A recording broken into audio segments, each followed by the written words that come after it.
जब पूरी धरती जल प्रलय में डूब चुकी थी, चारों ओर केवल अथाह जल ही जल था। न कोई पर्वत दिखाई देता था, न विशाल वन, न सूर्य का प्रकाश, न चंद्रमा की शीतल छाया, केवल घना अंधकार, गहन और विस्मयकारी। वह धरती जो कभी जीवन का आधार थी, अब जलराशि में एक लुप्त प्राय बिंदु मात्र बन गई थी। प्रलय ने सब कुछ अपने आगोश में ले लिया था। चारों वेद मौन थे, ऋषि मुनि अदृश्य हो गए थे और देवता भी अपनी शक्तियों को क्षीण होते देख विवश थे। दैत्य हिरण्याक्ष किसी साधारण दैत्य जैसा नहीं, बल्कि एक ऐसा तपस्वी जो वर्षों तक कठोर तपस्या में लीन रहा। उसने ब्रह्मा जी से वरदान मांगा, एक ऐसा वरदान जो उसे कोई भी मार न सके। वह बोला, मुझे कोई देवता, कोई इंसान, कोई जानवर, न असुर, न कोई भी जीव न मार सके। ब्रह्मा ने उसकी तपस्या देखकर वरदान दे दिया, पर वही वरदान उसकी शक्ति बन गया और शुरुआत हुई अधर्म की बड़ी आंधी की। हिरण्याक्ष ने अपनी जबरदस्त ताकत से सबसे पहले इंद्र देवता को हरा दिया। स्वर्ग कांप उठा, सब दहशत में थे। फिर हिरण्याक्ष ने अपनी निगाहें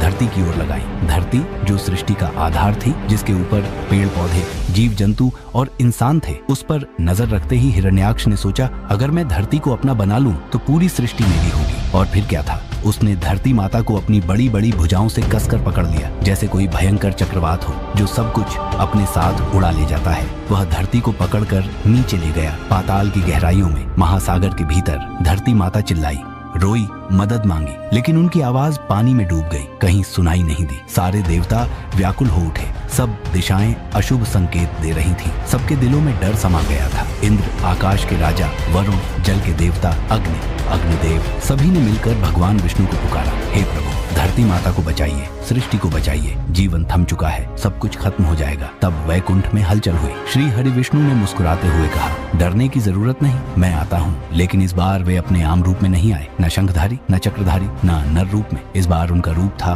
पूरी तरह अलग, एक ऐसा रूप जिसे कभी किसी ने नहीं देखा था। वराह अवतार, एक सुअर की शक्ल में, लेकिन एक देवता की ताकत से भरपूर। उनके शरीर से तेज प्रकाश फैल रहा था, उनके खुरों से ऊर्जा की किरणें निकल रही थीं, उनकी नाक से प्रलय की शक्ति को चुनौती मिल रही थी। यह रूप था धरती के रक्षक का, एक चेतावनी कि जब अधर्म सीमा पार करता है, तब ईश्वर अपने सबसे अनसुने और अद्भुत रूप में प्रकट होते हैं। वराह अवतार के साथ ही शुरू हुई धरती की नई यात्रा। जैसे ही वराह अवतार प्रकट हुए, सारी दिशाएं जैसे ठहर सी गईं। सप्तर्षि भी उनकी तेज आभा के सामने नतमस्तक हो गए। उनका शरीर जलता हुआ अग्नि का समुद्र था, जैसे पूरे ब्रह्मांड की ऊर्जा उनके अंदर समा गई हो। तप से तपा, तेजस्वी और दिव्य। उनकी लंबी सूंड जैसी नाक, उनके दांत ऐसे जैसे पहाड़ भी काट सके, और उनका स्वर गरजता हुआ, गूंजता हुआ, जैसे आसमान फट पड़े। फिर उन्होंने किया एक जबरदस्त छलांग, समुद्र के गहरे पानी में कूद पड़े। ऐसा लगा जैसे समय खुद पानी के अंदर उतर गया हो। समुद्र में मच गई हलचल, जलचर भागे, नाग फुफकारने लगे,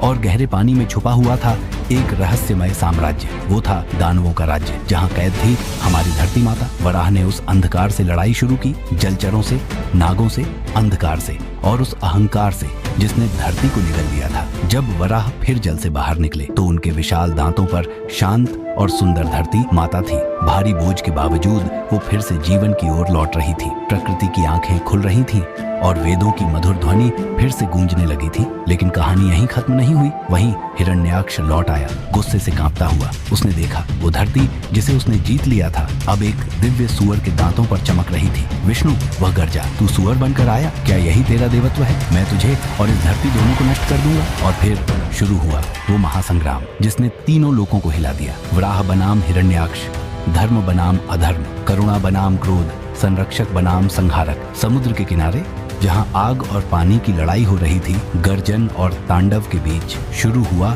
वो युद्ध, जिसे देखकर समय भी थम गया। यह लड़ाई इतनी बड़ी थी कि इसे कोई एक दिन में नहीं खत्म किया जा सकता था। न किसी एक युग में तलवारें टकराती रहीं, गदाएं गड़गड़ाती रहीं और ब्रह्मास्त्रों की बारिश से आसमान भी गूंज उठा। हर वार पर सागर तक हिल उठा। वराह और हिरण्याक्ष, दो ताकतें पूरी तरह अलग। एक था धरती का रक्षक और दूसरा था विनाश का देवता। समुद्र की पूरी सतह युद्ध भूमि बन गई थी। लहरों में बिजली सी चमक थी और ये दोनों जैसे आग और पानी की लड़ाई लड़ रहे हों। देवता भी दंग थे, सांसें थम गई थी। स्वर्ग में सन्नाटा छा गया था, ऋषि मुनि चुप थे और ब्रह्मा भी अपनी नजरें युद्ध भूमि से हटा नहीं पा रहे थे। फिर अचानक एक जोरदार गरज निकली, ऐसी कि पूरा ब्रह्मांड कांप उठा। समय भी मानो थम गया हो।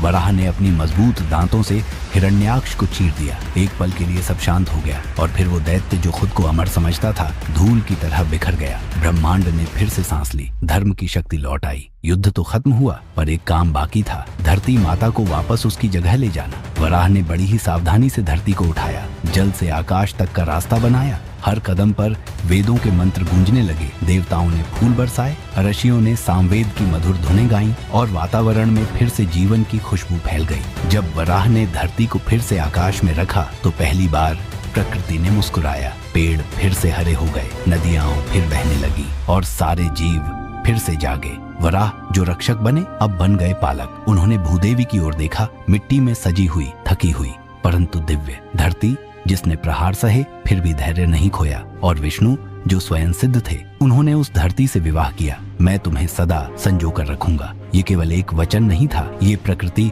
और परमात्मा का बंधन था, जहाँ एक ने जीवन दिया और दूसरे ने जीवन को धारण किया। यही है विष्णु का प्रेम, रक्षक भी, पति भी और पालक भी। स्मृति में सजी मूर्तियां आज भी भारत के कई प्राचीन मंदिरों में आप देखेंगे वराह को धरती को अपने 2 दांतों पर उठाए हुए। वो मूर्तियां केवल कला नहीं है, वो स्मरण है कि जब सब कुछ डूब रहा हो तो भी प्रेम और धर्म जीवित रह सकता है। वो याद दिलाते हैं कि ईश्वर केवल पूजने योग्य नहीं, वे उस मिट्टी से भी प्रेम कर सकते हैं जिसे हम पैर के नीचे रखते हैं। भूदेवी केवल पृथ्वी नहीं, एक देवी। भूदेवी कोई निर्जीव भूमि नहीं थी, वो चेतना थी, सहनशीलता की, करुणा की, पोषण की। जब विष्णु ने उनसे विवाह किया तो संदेश दिया कि प्रकृति केवल उपयोग की वस्तु नहीं, वो सम्मान और प्रेम की अधिकारी है। क्या आज हम भूदेवी से प्रेम करते हैं? क्या हम वराह जैसे रक्षक हैं या हिरण्याक्ष की तरह भक्षक? यदि हम सच में वराह को पूजते हैं तो हमें भूदेवी की भी रक्षा करनी होगी। अपने वराह की कथा सुनी, लेकिन क्या आपने कभी उन स्थलों को महसूस किया है जहां आज भी